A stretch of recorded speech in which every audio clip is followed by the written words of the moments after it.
2025 regularly scheduled Cohasset Affordable Housing Trust meeting. And we will open with a roll call vote, starting with Rob Henry. Rob Henry, present. Paul Grady. Paul Grady, present. Cindy Matheson. Cindy Matheson, present. All right. Ted Carr. Present. All right. And Steve Gomer, present. We have now officially opened the meeting. Cassandra, are there any public comments? You have two members of the public here. Either of you have public comments at this time, you can speak. I do not. They do not. Fair enough. Thank you very much. I have a very quick comment for items not on the agenda. Welcome back, Cassandra. I do hope it was a wonderful time away. It was. Thank you. Good. I recognize that Karis is with us. Karis, the next item on the agenda is for 43 Elm Street, unit number 2, the LIP application update. Can you take it from here? I certainly can. Good morning, everyone. There were a couple of additional items we needed to track down for EOHLC. I got them to them yesterday. They're going to council through the staff person I've been working with, and that should be everything. They will let us know if there's more that they require, but I believe I have responded to all of their multiple rounds of questions and provided them all the additional documents that they asked for, including the town meeting vote from 1991, when the town voted to sell the property that eventually landed in the hands of South Shore Habitat for Humanity. They need evidence of that to show that there is a local action to get a local action unit. So in any event, we're just waiting now on the state to approve the LAU, and then we can move forward. Okay, Karis, I have a question. It's actually not a question as much as it is a request for direction. How might we best express to the state that they're, despite our own issues with getting this unit ready, that in fact, there's the final delay on getting a unit available comes back to effectively a bunch of paper pushing. I mean, if we could have done this in advance, and I understand that the process is very regimented.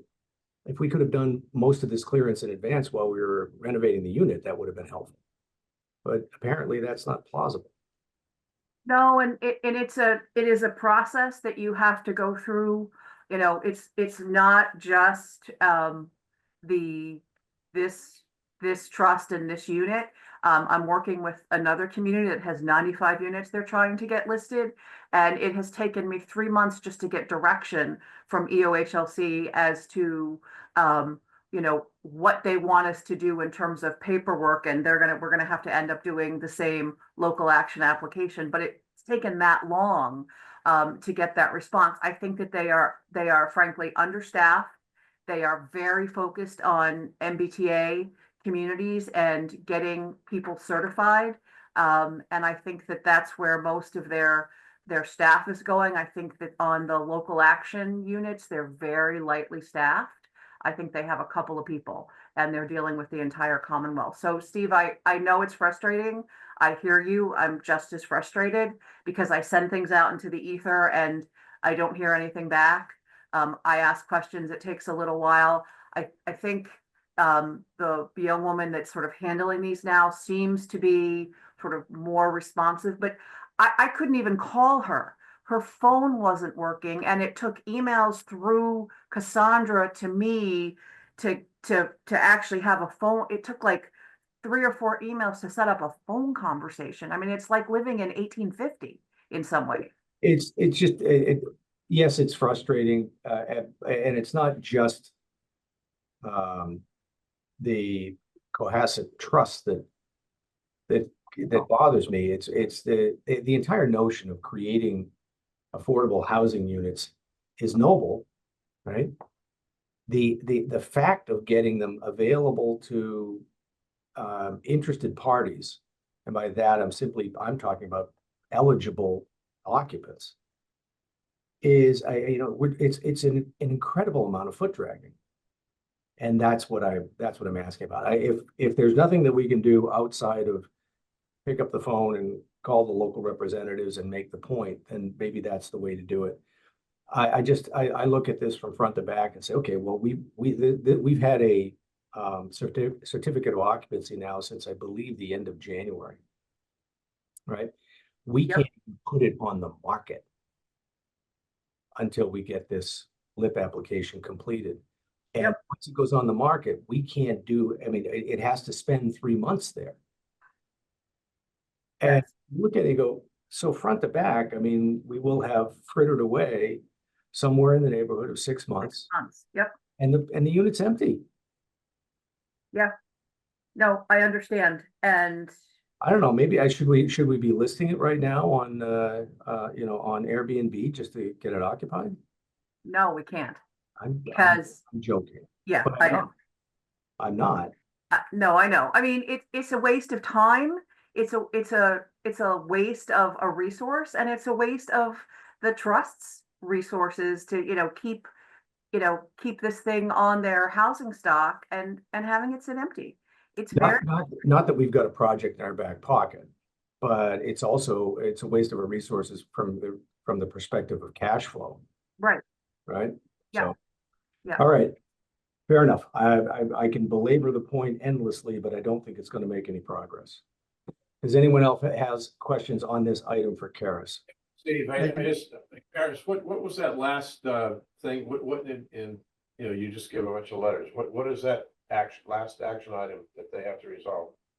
Karis, would you, it's the LIP application, I think, that the LIP application.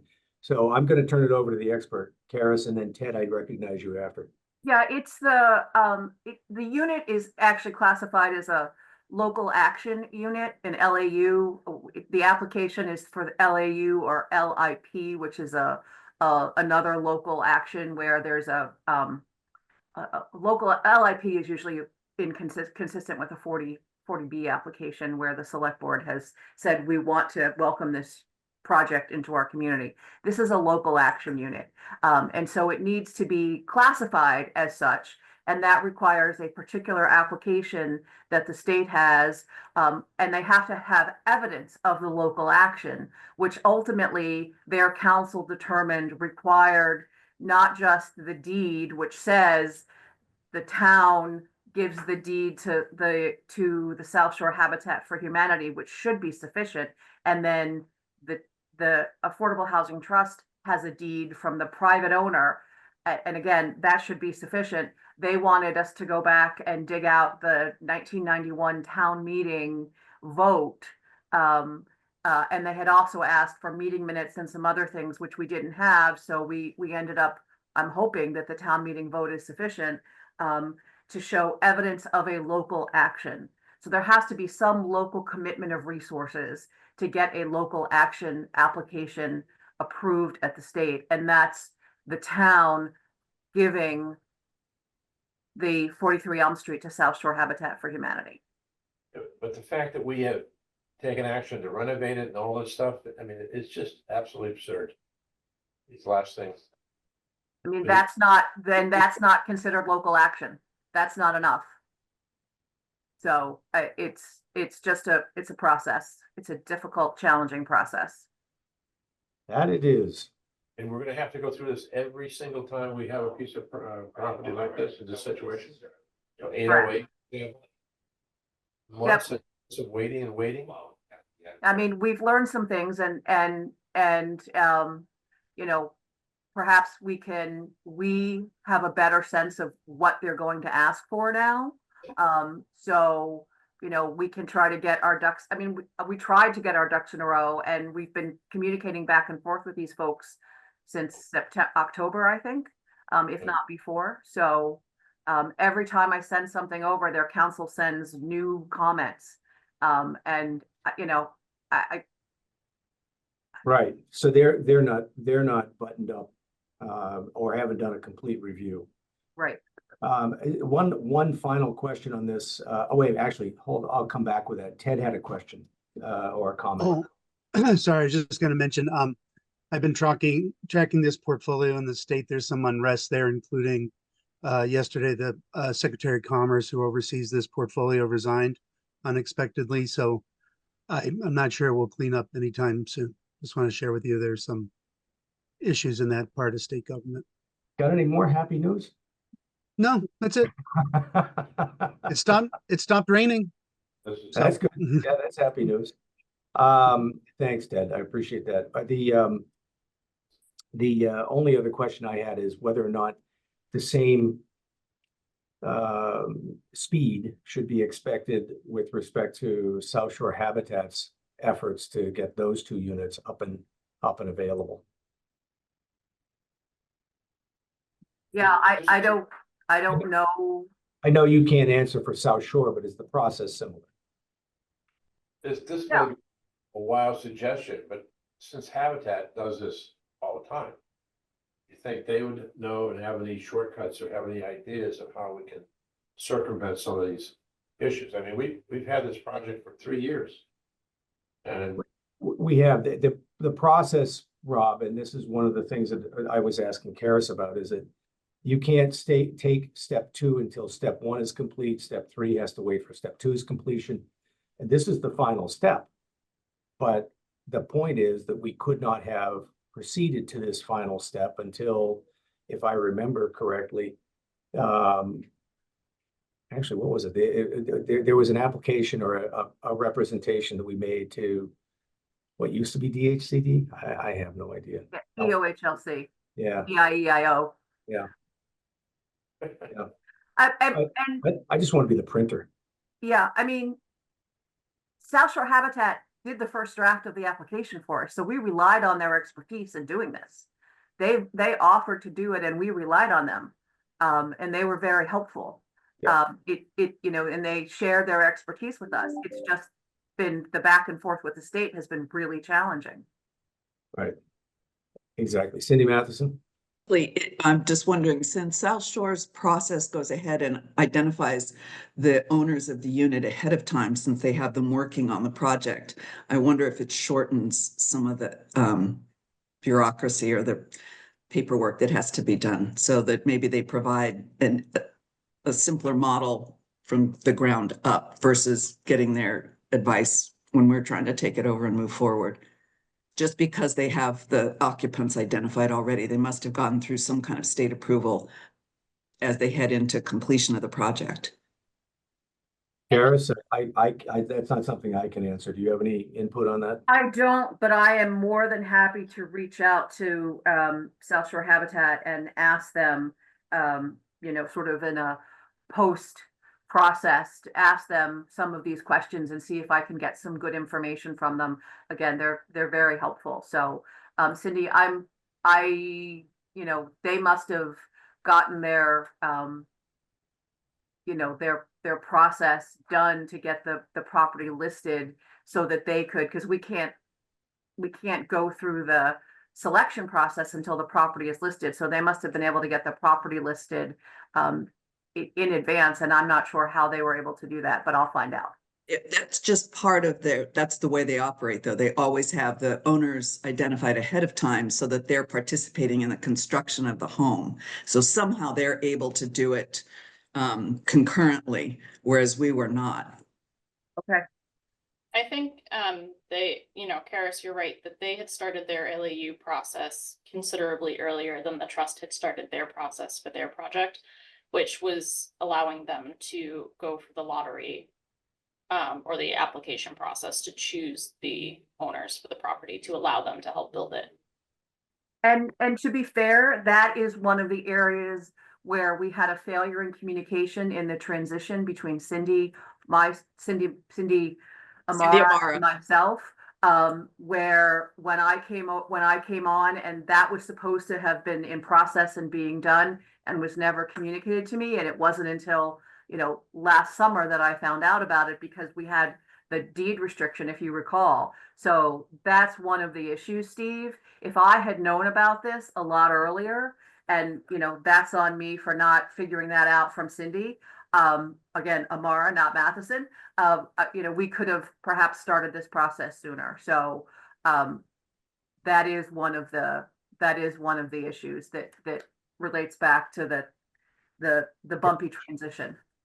Okay, We've learned a lot through all of this, so there's value in that too. That's might have true. been a graduate program. Okay, are there any other comments on this item for in general, or any other questions for Karis in particular? All right, hearing, seeing none, let's move on to the next item, which is the steering committee's update with Paul Kearse. Paul, I turn the floor over to you. Great, thank you. Good morning, everyone. The steering committee updates are pretty straightforward. We've been focused solely on 808 Jerusalem, which is the Habitat property. And that project has been moving along. There's been a couple of personnel changes over at Habitat that we interact with. So we've got some new folks that are coming on board. And we're still on schedule, I think, to do a ribbon cutting ceremony in June. They like to do them on a Wednesday or a Thursday, so we're not sure when that'll be, but as soon as we find out, we'll get you guys the information. There isn't any projects coming in that we're aware of. We know that the one project that we had looked at in the village where the gas station is next to the Red Lion Inn, that property has changed hands. And so remember that was about 14 to 16 housing units there. They were debating whether to go condo or apartment with retail on the first floor. The people that had owned that no longer do, so it is in the hands of another owner, and we haven't heard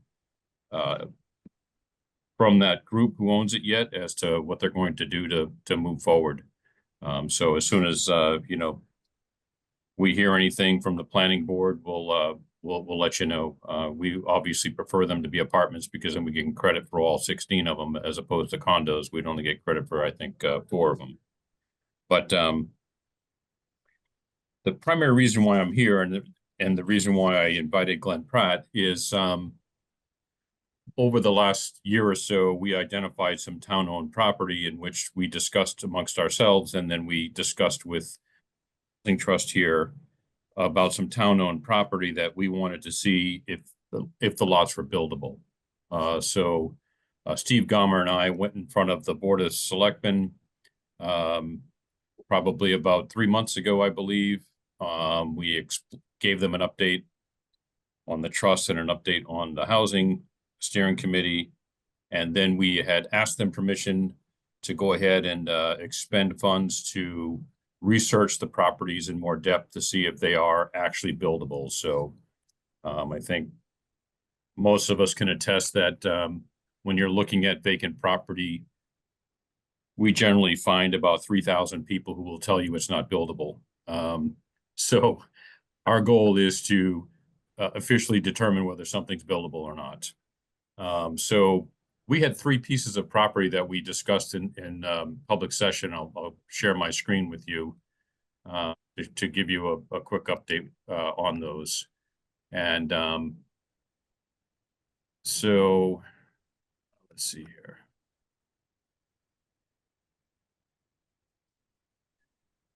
Let's see if I can.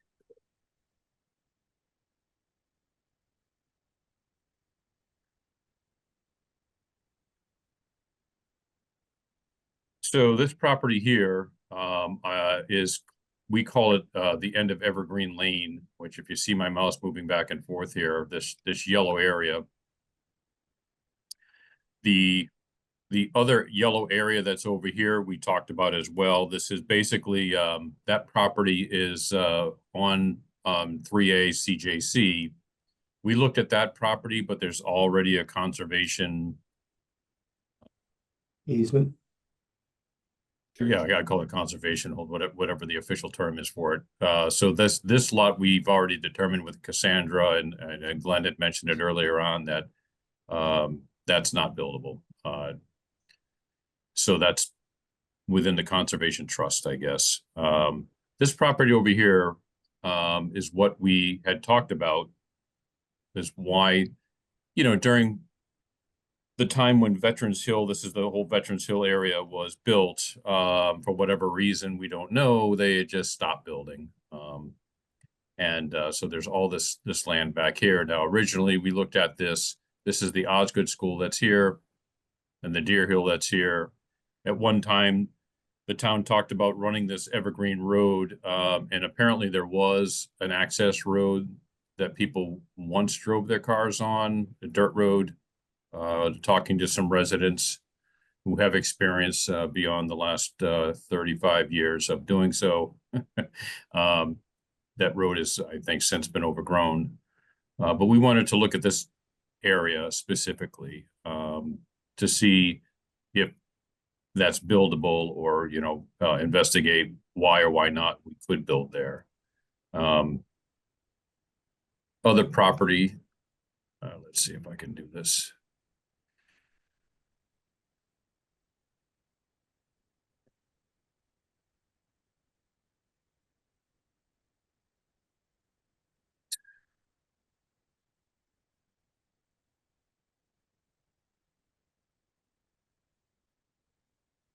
See.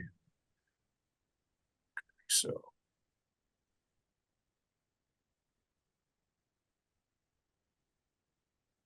Okay, here we go. This property here is the property that used to be the Esposito Nursery. nursery. So we had gone through this a couple of times. I'm showing you this beautiful view here of 4 lots. The lot at the top left here, where my mouse is, that is already in a conservation trust. The one that's down here is in a different conservation trust, I believe. So the 2 in the middle are the ones in question. So this little triangle is where the building is now, and it has a fully operating septic system, in which the building inspector said was pretty robust. And when discussing this property, there has been some recent, remember the town bought this with the anticipation of putting a public safety building here. But now their decision was to go down and do King Street instead, Lower King, so that's where they are there. So we looked at this property, perhaps if you were going to build a fire station there, perhaps we can build a house there, with the general idea. Now, in that process, the town has moved forward with something in parallel to this property, to where they're going to be putting in a cell tower down on the north side of Cohasset, over in Wheelwright Park, and in putting a cell tower on, in effect, conservation land there, they have to offset the amount of space they're taking out of Wheelwright and provide that same level of open space somewhere else in town. So they're pledging some of this property here for that. And but we feel that there's still enough property here for both. The issues that came up when we were discussing this was, I'm going to show you the second slide, which is wetlands areas. So I'm not saying this is to scale, but there has to be a certain level of detail or accuracy that has to be done when calculating, if something is buildable or not. So we can't just assume, because we see all these blue squares, that we can't build anything at all, because obviously the town spent about $400,000 to $600,000 on the property because they felt they could build something. 560. Yeah, so I believe Steve was a select board member at the time. So Yeah, it's a beautiful new fire station. yeah, so these are the properties that we had looked at, and I brought Glenn Pratt on for the sole purpose of explaining to us what would be the process to determine if these lots are buildable. Is it simply hiring a consultant who walks around with a big ice pick, or pokes the ground, or is there some sort of is there a company or some vendor that we hire to take a look at these areas specifically, and lay out a plan, and then what those costs and expenses may be. So that's the area that we could do. Now, there is some other area that I haven't really talked about in open session. I don't have some of the details, but there is other land that abuts Evergreen, in which we could look at as well. So we could expand the scope beyond just these 5 acres or 7 acres that are over here, and take a look at this area down here, which is all town-owned property as well. There's another, I believe, 10 acres down here, which would expand the scope, beyond this Evergreen piece. But so Glenn, I don't know if you could help us out, Sure. understand what the process would be. Sure. Good morning. Thank you. I'd like to do a little editorial comment on each place as we go. The quickest way to determine what you have for buildable land would be to have the wetlands vegetation flagged. That way you will see what you have left for land that's usable. And there's a company that's used a lot around town. It's a guy named Brad Holmes. He's an environmental person. He gets out for about $1,500, $2,000 and flags all the wetlands indicator plants. So that's the first step that I would say we should think about. If you can go back to that Old Pasture Road one though, Paul, back to Evergreen Lane, please. So the Evergreen Lane Peak, number one, the story about people talking about dirt road, that dirt road was Reservoir Road. It is now built as Reservoir Road. From the top of the hill down to Pleasant Street was dirt up until the late 50s. So there was no dirt road that went through Evergreen Lane through the parcel we're talking about. Okay. So the developer of that part, that neighborhood, was Poland and Golden. And I can't imagine for the life of me why, if the lot we're looking at was buildable, they wouldn't have put more house lots in there and extended Evergreen Lane. So for some reason, it wasn't a good idea then. And I suspect it's probably wetlands. That whole area up in there, if you talk to the neighborhood kids and all, that was called Reggie's Pond. Great place to hang around and skate, get into trouble and do all those things. So I think the wetlands survey there will show the same thing. You can't get far enough back from wetlands to do what you have to do. So I'd be very suspect of that one. If you want to drop back to back down to the 3A one. So this collection of parcels is very sensitive. Peppermint Brook goes through there, which is one of the 2 main tributaries to Lily Pond. And Peppermint Brook is the reason why that other parcel up the street by the Stop and Shop you showed earlier has a conservation restriction on it. So this is gonna, you can see the wetlands. You got to remember, you got to be 100 feet back from wetlands to do most anything. Even if these gray areas here turn out to actually be high land, you still got to figure out how to get in there. And back in the mid 2007 to 10, you might remember the water department put together a package of spending $3 million to acquire 400 acres of land around the pond, watershed protection. This was always a parcel that we looked at, but they didn't want to take it by eminent domain. The owner didn't want to sell it at the time. So it would be counterintuitive to even think about building on this parcel after the town has already invested so much money in watershed protection in their neighborhood, and the main tributary to the pond goes through there. So, but again, getting the wetlands flag will give you a quick quick indicator of what's here. I would think if you try to propose any sort of development there, you're gonna run into a real buzzsaw with the water commission. So that could be a tough one. And was there a third one you wanted me to comment on, Paul? Well, Oh, the, we can, I mean, you know, so as far as Evergreen goes, as Can far I- as town-owned property, this property here, and then all of this land back here, which is technically behind the, say, the music circus, for instance. so there's a very large parcel of land that you can see where Paul's mouse is there. It runs from nearly the top of Pleasant Street, all down behind the music circus, all the way down to the railroad. This parcel of land is under the control of the school department. But back in around 25 years ago, we were hunting for a cemetery location. We had this parcel totally engineered out and had a cemetery roads and all laid out in there. So a lot of engineering has been done and is known about this parcel.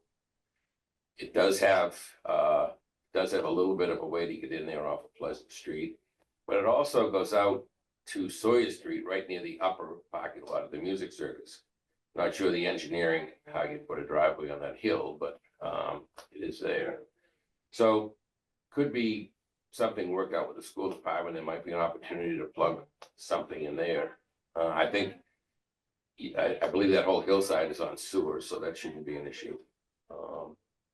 I just as an interjection, and Paul, you may be able to shed some light on this, but I'm pretty certain that the only ownership of public land can be the town itself, not a department, especially not the school department. The buildings, as a matter of fact, are owned by the town. Well, yes, you're right, Steve, but I know when we did this land swap and all the things we had to do here at the senior center, some of the land, even though it said town of Cohasset, it was somehow under the control of the water department. So it's just a cooperative thing between departments too. Right. I guess what I'm driving at though is if we were to look at, if the steering committee were to look at that parcel as an example, I think the first stop to clarify ownership is with the town. Right, and with that, any potential entanglements that would arise. Let's step back for just a second. I'm sorry, Karis has her. I'm sorry, I was just gonna add that if the land is under the custody and control of another town department, it's gonna need a town meeting vote to transfer that custody and control too. So that's gotta be added into the process. And just, I agree that a wetlands delineation is really important here because you'll get to see what upland is available, but you also need to take a look at frontage, maybe not so much on this Evergreen parcel, but on the other parcels. I can't tell, again, because of scale, that you have to have, lot size and frontage as well to have a buildable lot. So don't forget those elements as well. So Well, first, the large parcel on Pleasant Street, we may have to make it a full-blown subdivision in order to get the road in there to get our frontages. so back up for just a second, Paul. We've made no approach to the selectmen about this, the third parcel. So I would argue that that as a first step might be well advised. It's certainly fascinating because of its square footage and the availability. And the fact that it sits quite literally within the village. Right, all of that makes it very attractive. But I think that's probably the first step with that larger parcel. At the end of Evergreen Lane, and the trust, please pipe in with this. Glenn, I appreciate your insight on it. I also appreciate your recommendation to have it flagged. If walking the site, Paul, leads you to believe that it's worthwhile, that it leads the committee to believe it's worthwhile to have it flagged, then if you would take the next step and find, get an estimate of cost for having that part completed. And the trust can entertain simply financial support to getting it done. Again, though, let's hear what the other trustees might have to say about it. Okay, no, I do, I would like to put it to rest, because, I do agree with Glenn on the, Esposito property. We have a couple, one or two board members that still want us to look at it. Just to once and for all say it's buildable or not buildable, or it's not, even if it's buildable, you could get a 900 square foot house on it and that's it. This particular area on Evergreen, I think it's worthwhile to investigate whether it's buildable or not. And then, for the sake of argument, if it is not buildable, then, being that it abuts, the two schools, does some area of the town, whether it be open space or rec or somebody, do they want to, open that space up for recreational use or not? Yeah. Or, have it a walking park, or have an opportunity where you could actually park your car or walk your dog, that type of stuff. It'd be like another wheelwright, if you will, rather than just a vacant lot sitting there. So, and having it determined, and put into the meeting minutes, then future generations, would be able to say, this has already been determined by the town, as buildable or non-buildable. Yeah. Ted, you had a comment? Just on the parcel off of Pleasant, so I'm also on the school committee. We've done an exhaustive search of our square footage to try to do something different. I am not aware that we have this parcel. I don't think anybody is, so we should just check that. I don't think the school committee has it. Okay. Yeah, if you, look, I agree, Paul, with your assessment on, the old Sestito property. That was originally intended, it was purchased for the, along the idea that it would be an applicable space for either a fire station or a fire substation. That plan got, I have no idea what it got. It got buried somewhere, and this has since become a football. The idea of swapping small parcels, one place for another place, it eventually became, appears to become surplus, and what's left is hacked to pieces. And so as a result of that, I think it would be a substantial waste of time to try and resurrect it. Hate to say that, right? Right. At minimum, what needs to be done is, the building is going to have to be demised, but more importantly is the septic system is going to have to be decommissioned. Yeah. And I brought it to the attention of, the town manager. I don't think anyone's paying attention to it at all. But it just deteriorated into the ground. So, Yeah. maybe we're the mechanism that kind of determines that, this is forever conservation land.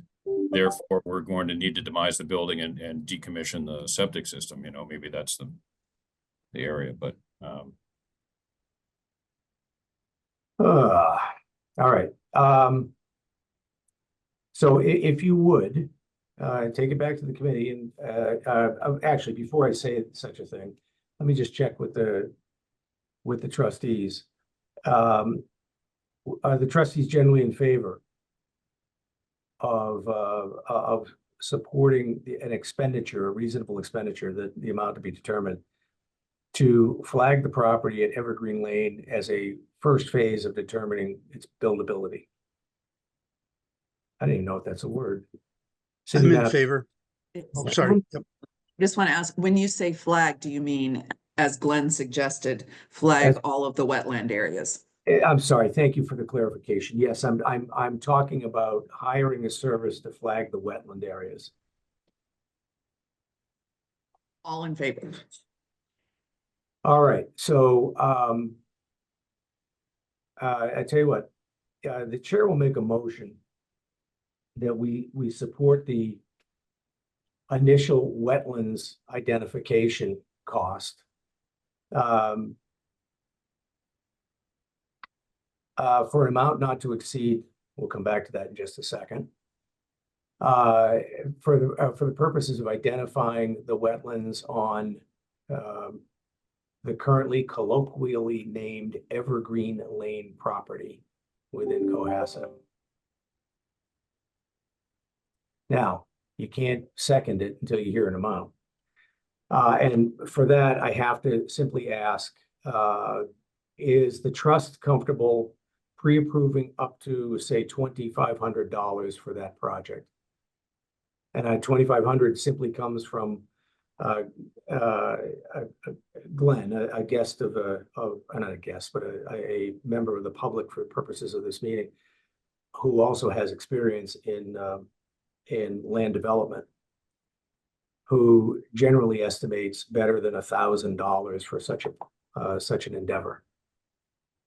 Mr. Chairman, we just had the wetlands flagged across the street from where we're putting the new police station on 3A, and it was 1,500. So it's probably a similar size project, I would think. Okay. So for current purposes, let's the motion sets the limit at 2,500. Paul Kierstead does not give authority to go spend it all. If the amounts are greater than that, then I would anticipate that the steering committee would return with that higher estimate before engaging. Does the town have a consultant on retainer, Cassandra? I can ask Charlotte. She would probably know. We don't have one within our department, but there may be one. We generally use Brad Holmes. That's who he's up there. All right, there's a motion on the table. Cindy Matheson, I recognize your commentary. I just wanted to clarify, are we talking about the parcel at Evergreen Lane or the old Esposito property for No, this we're talking motion? about the motion is for the property colloquially known as Evergreen Lane.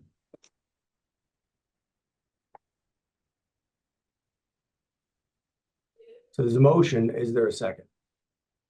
Second. Okay, Oh. good. Fair enough. So by way of roll call, Cindy Matheson, Cindy Matheson, aye. Paul Grady, Aye. Ted Carr, Ted Carr, aye. Rob Henry. Rob Henry, aye. All right, Steve Gomer, aye. Motion passes. Paul, you've got the capability of taking the first step on this, so. Okay. And then I as a second item, let's approach the selectmen identifying the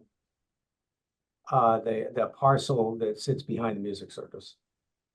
All right, I'm not having a parcel number on there. I have a harder time identifying it, but when I say let's approach the selectmen, it really is the steering committee's role in this to approach it, but I'm happy to go and support Karis. So 4 or 5 years ago, when we first started the steering committee, we did look at this property specifically for what's called 40R, which are dwellings that would be zoned for a specific size, say 900 to 1,500 square feet, that type of thing. So they wouldn't be big homes at all.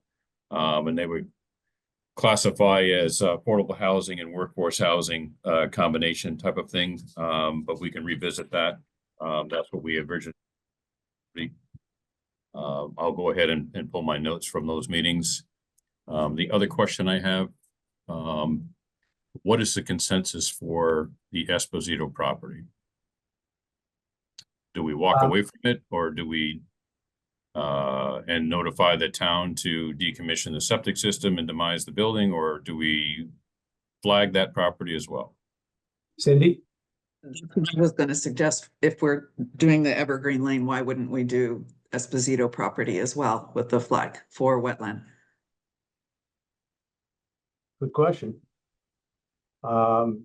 Is Karis North? Yeah, I would Thank- just suggest that delineation is going to be a lot more expensive because there's a lot more wetlands. It's a much larger community of wetlands.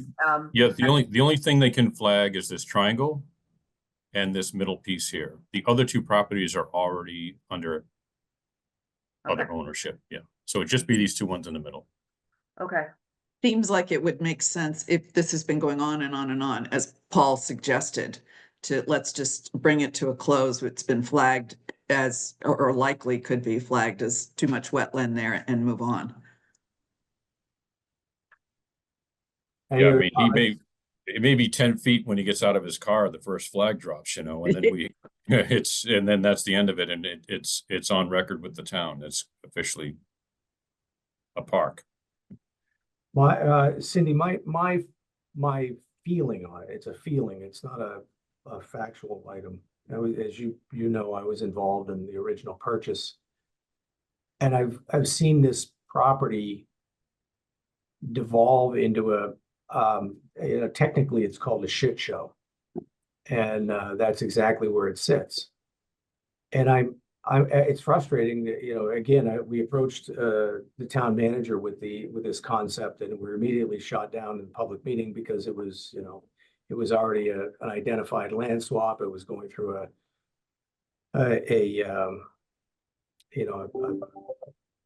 I'm sorry, Karis, what is it called when you effectively are going to the legislature with your own? Yeah, it's an Article 97 process. Yeah, so, and so that left the two center lots, and as Paul points out, there's an active septic system on the unit, which would actually make it attractive. On the flip side, as you heard from Glenn Pratt, there's going to be some resistance from the water department. And they keep looking at this going, where is our time best spent and our funds? So it's not that I disagree with you. It just, there are parcels in town which I think hold higher hope. Like I said, this was supposed to be a shiny new fire station. Instead, it seems to be Joe's grab bag of giveaway. So if it is not flagged as a wetland, then that would, incline me to think, oh, maybe there is hope for this. But if it is, would it not take it off the it will, table? you're right. I mean, if it's clearly not something that we could get more than one small property on, it would identify, or I should say, it would eliminate that as from consideration. And so I suppose that it just, it makes sense from a due diligence standpoint. As I said, I have a personal, not disdain for the property, but for the way that the whole process has been treated. We spent $500,000 of taxpayer money for nothing, for absolutely. At the time, they stated it was 5 to 7 acres, in which 2 to 3 of it was buildable. So that's what the argument was. So if 40% of the land is buildable, then it's buildable. That was the reason why they purchased it for $500,000. So no one's ever confirmed if it was buildable. And all I'm saying is, we've already spent $500,000 to say it was buildable. To spend another $1,600 to $2,500 to confirm it's not buildable, or even if they determine that you can only have 1 acre and we can only put up a 1,500 square foot home and it'll be right on 3A. The question is it really that valuable for the affordable housing element of it? And if the answer is no, because what outweighs that is the Peppermint Brook issues.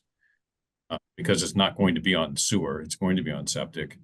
Then, the systemic issues with septics surrounding Peppermint Brook have already been demonstrated at CJC at the other end. So you may say to yourself, well, these systemic issues with the butters to Peppermint Brook have been determined already. So therefore, this one would probably fall into that category. So we would deem it.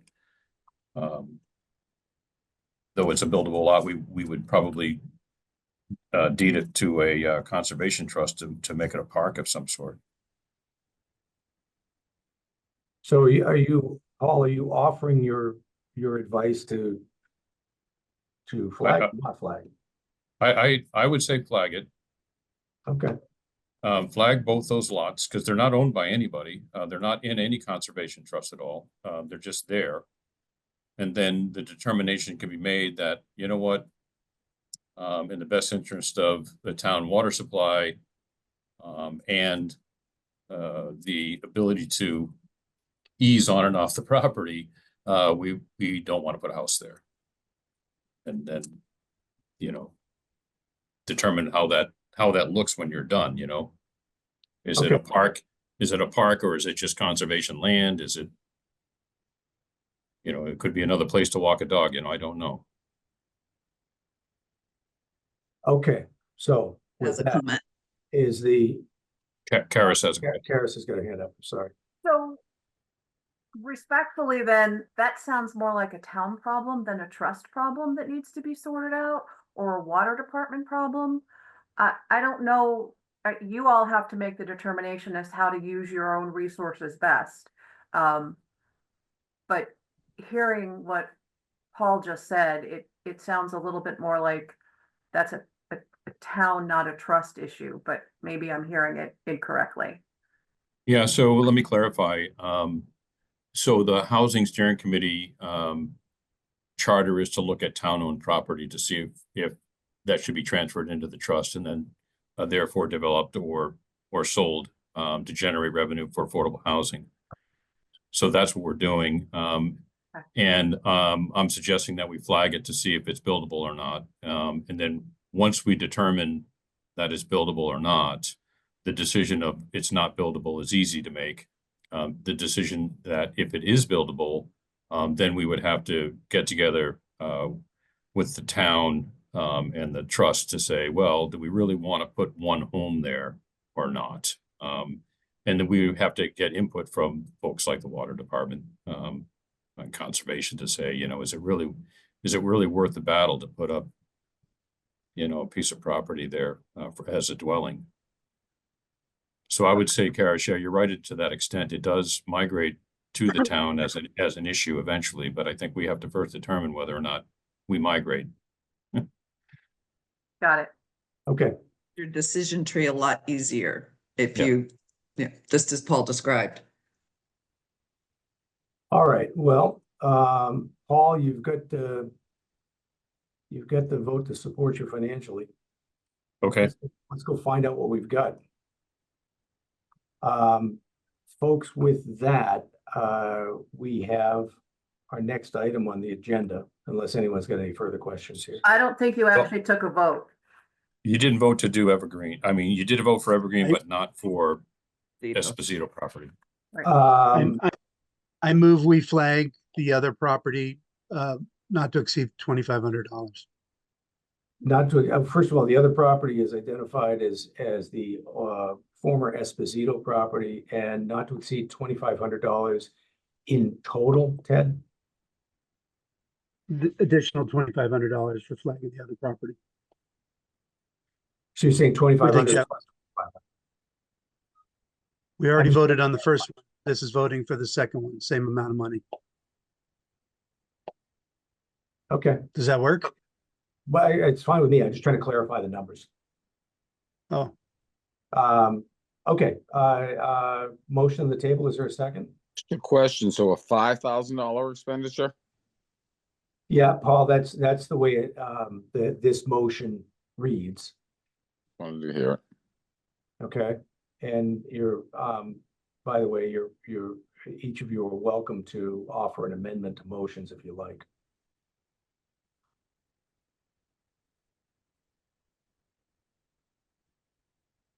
Okay, so we've got a motion on the table. Is there a second?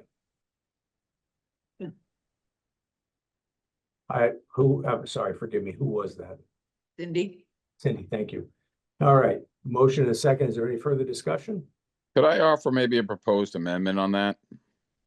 A proposed amendment coming forward from Paul Grady. Go ahead, please. I'm just thinking because listen to Glenn and listen to what and some of what Paul said about pricing. You know, we should be able to get both because the Esposito area that Paul's delineated is not that big. I mean, I'm just thinking we should be able to get this done for about 3,000. Both parcels, because it's not that big. So Again, would you like to propose, language?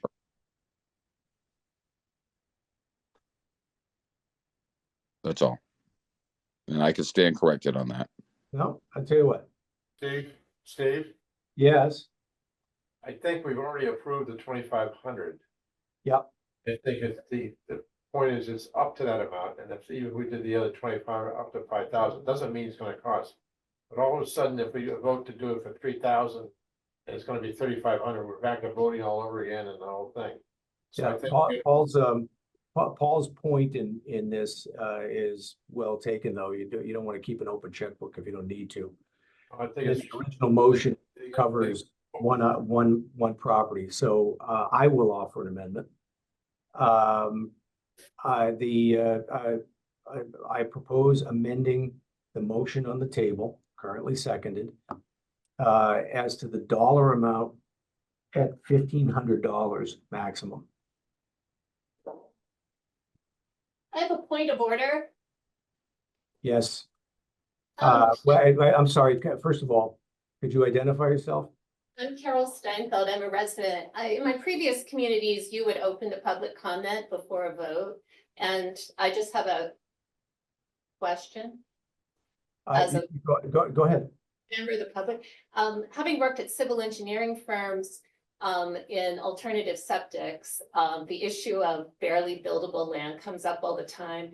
And usually when you buy land, in my experience, it came with a lot of surveys and a lot of these studies already done.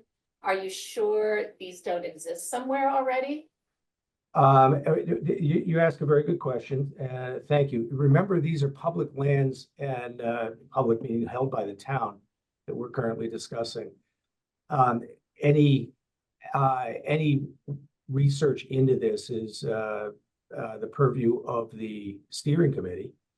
No, And but you thankfully, we have the town planner at hand with us, who is extraordinarily helpful in determining what sort of background information we have. Okay, so, but you mentioned that at least one of these pieces was purchased. By the town, But in like the last 3 decades, right? yes. So, and that spans my career. So nothing would have been purchased without those surveys. And especially if you got a septic in, especially after 1995, that there would have been extra scrutiny because things got stricter in 95. Right. So all of that might already exist. We're fortunate also to have a member of the steering committee, the chairman of the steering committee on with us, who has some relevant experience in that area, and he was talking about the active septic system there. The trust is, just so that you understand, the trust is most interested in promoting these projects financially and overseeing them, sustaining them, et cetera. Much of what's taking place right now and what we're trying to do is simply corral a financial limit around our involvement in determining whether or not these properties are potentially buildable. So that's the nature of the exercise of the trust at the moment. Back to the motion, I offer an amendment to the motion on the table.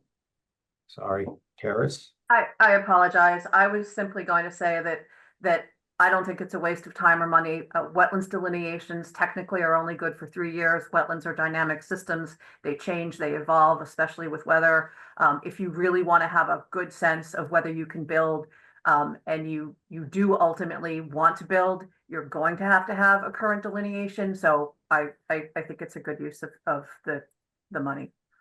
Just Okay, from a legal perspective. thank you. Let me move ahead with that amendment. The only amendment I want to make is as to amount, and that is to limit the amount with respect to flagging for the named Sestito property at $1,500. My thesis on this, very simply, Ted, is that I believe that should probably cover us, and it should address Paul Grady's concerns of having a checkbook open for a greater amount. Sounds good. Totally fine. All right, so there's an amendment on the table. Do we have a second for the amendment? Second, All right, here we go once again. So the amended motion is to move to support the cost of flagging the Sestito property for an amount not to exceed $1,500. I'm sorry, wetlands flag the Sestito property for an amount not to exceed $1,500. Mr. Chairman, that's Esposito, not Sestito. My apologies. Thank you for the correction. I've misnamed it throughout this meeting.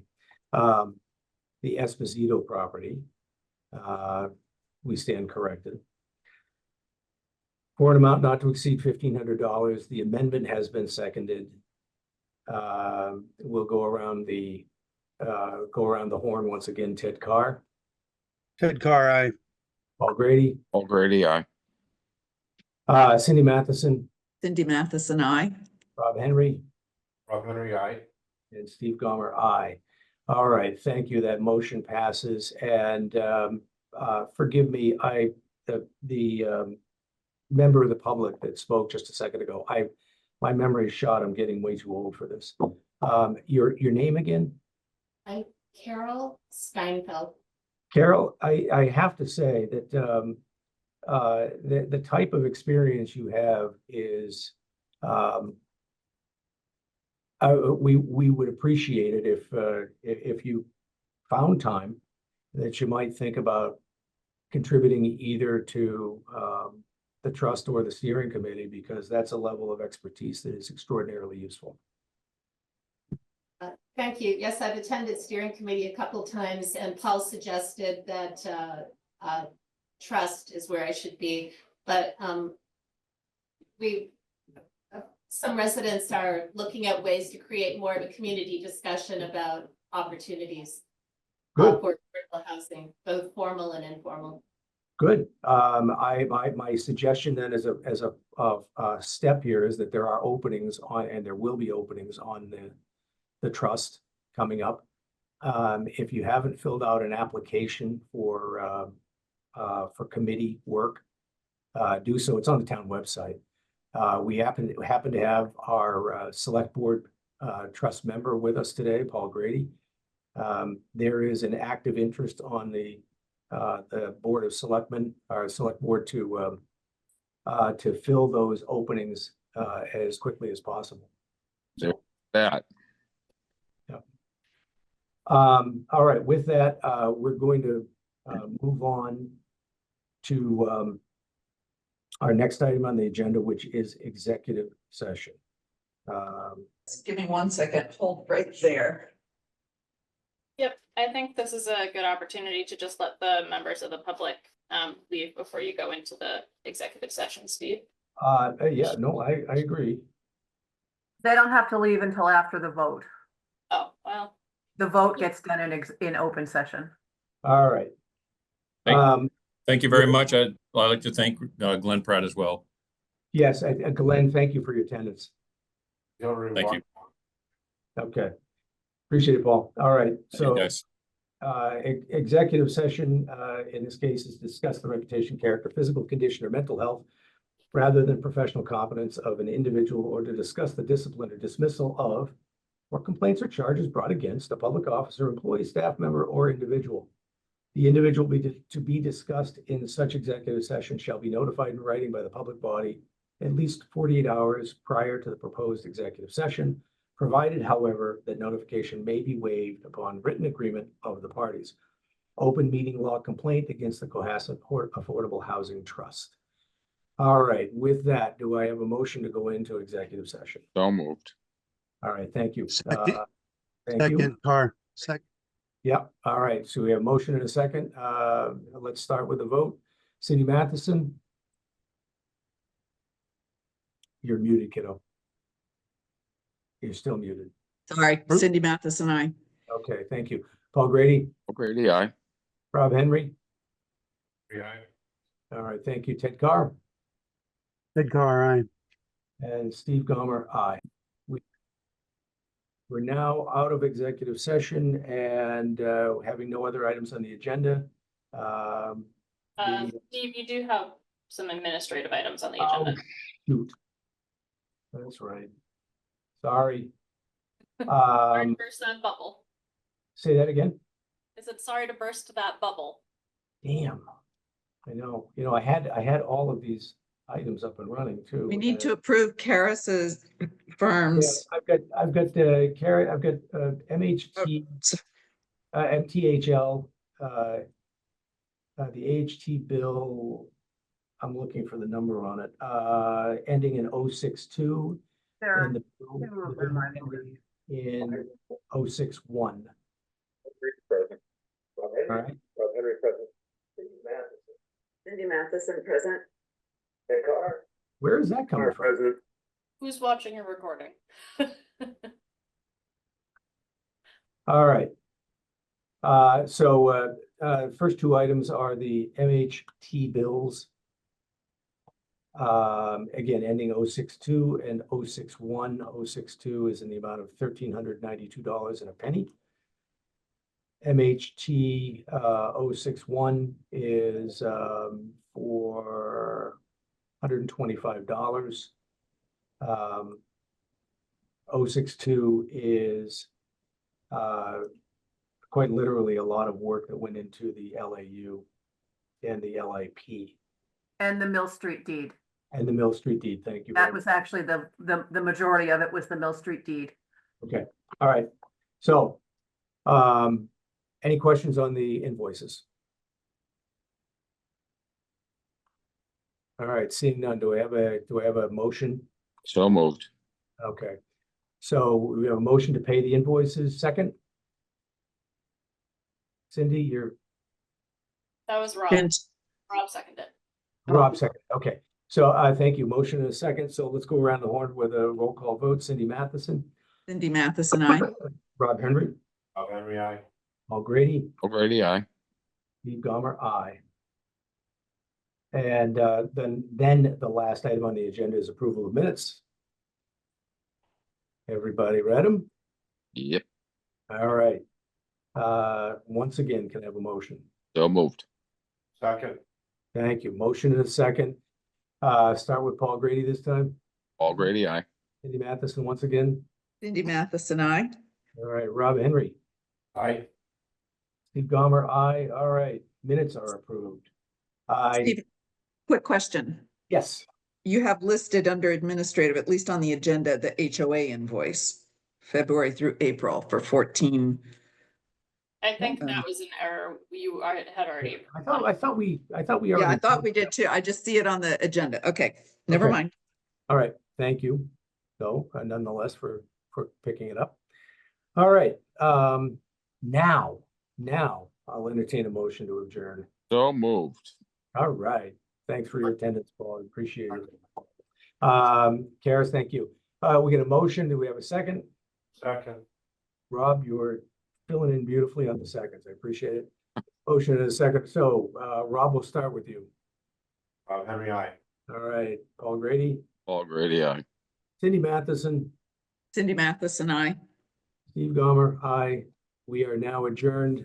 Thank you once again, everybody. Thank you, Cassandra. Thank you, Karis. Take Have a care good- all. Buddy. Enjoy the sun. Yeah.